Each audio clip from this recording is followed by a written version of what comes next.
Okay, welcome. So today we're gonna be supersetting um, chest and shoulders. We're starting off with some barbell bench press. And we're gonna be doing a total of at least 3 to 4 sets, and we're keeping the rep range between maybe 8 to 10. Um, so yeah, let's go.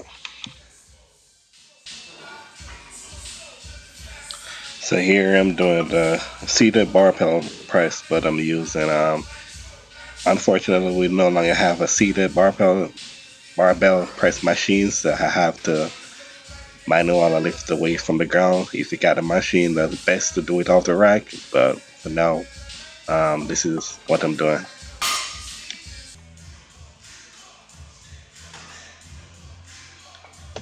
Well, as you can see, when I do this bench press, I'm keeping my feet on the pad on the bench.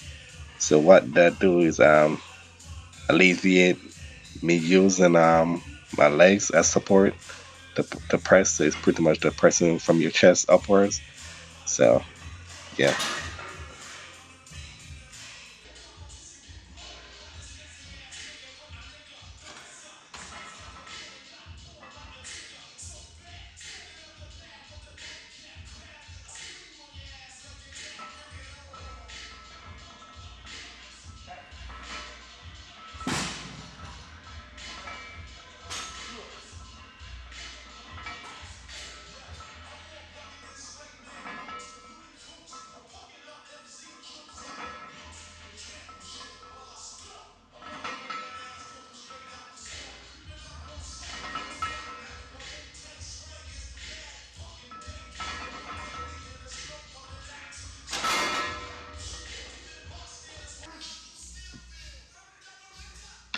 Again, if you have a barbell seated rack that you can actually use, it's best to use that instead of trying to swing the weight up.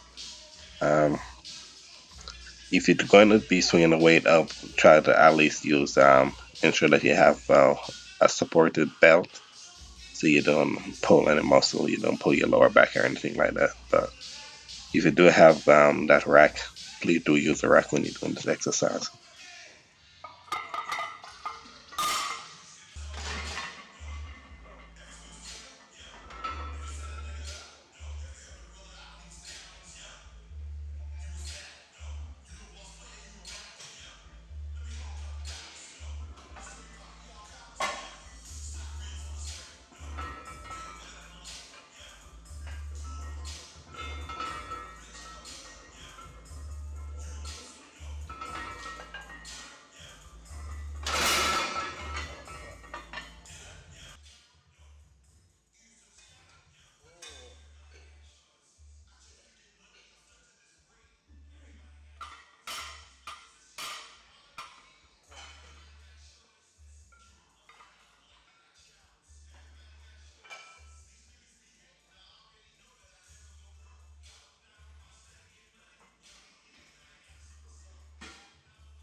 Okay, so here we move on to the second superset. We're doing incline barbell press, and we're using the modified bar to do these.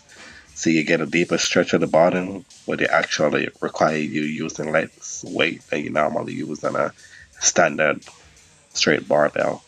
So supersetting these with some seated shoulder press, dumbbell shoulder press. So same rep range. Um, that's it.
So what you realize is I didn't go back and forth like I did with the first superset. I actually completed one set of workout. Um, yeah, one set of workout before I actually move on to the other one. But it's still considered a superset because it's doing it without breaks in between. So, completing all the inclines and then going right into the seated dumbbell presses.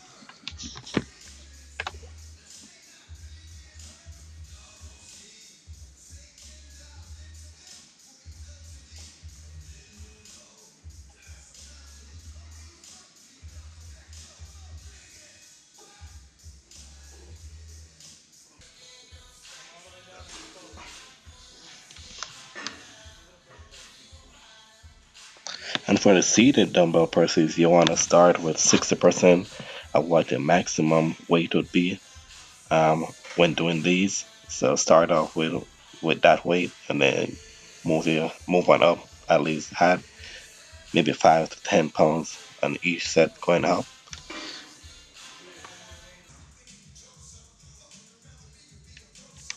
Okay, so now we're on to the last superset.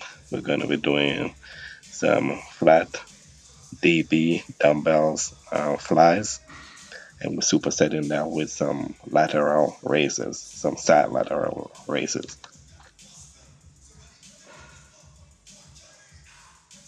I have another video showing why this is the best way to do the dumbbell flies.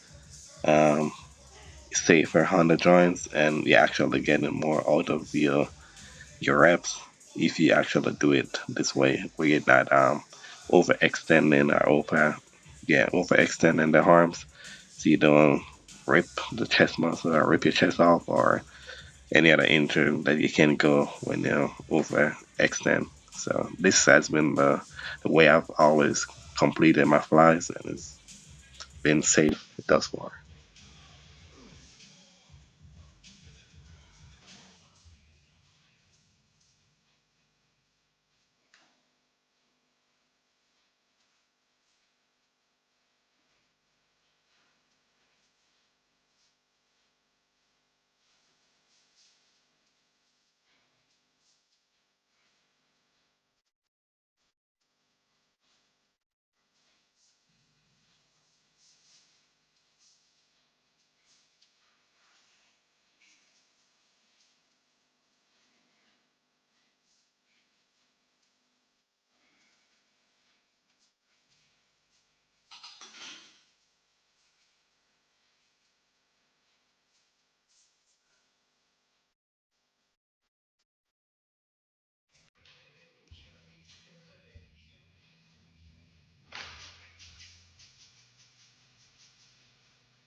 All right, so moving on to the side laterals, you can use this machine if you have, or if you have a similar lateral or lateral machine you can use. Otherwise, you can use a dumbbell, but use one that use a lighter dumbbell if you're actually using a dumbbell to do this, because by now your joints or your shoulders going to be burnt out. So it's best to use precaution when doing these at the end of your workouts. Either use a machine or use a lighter dumbbell when you're doing this side lateral raises.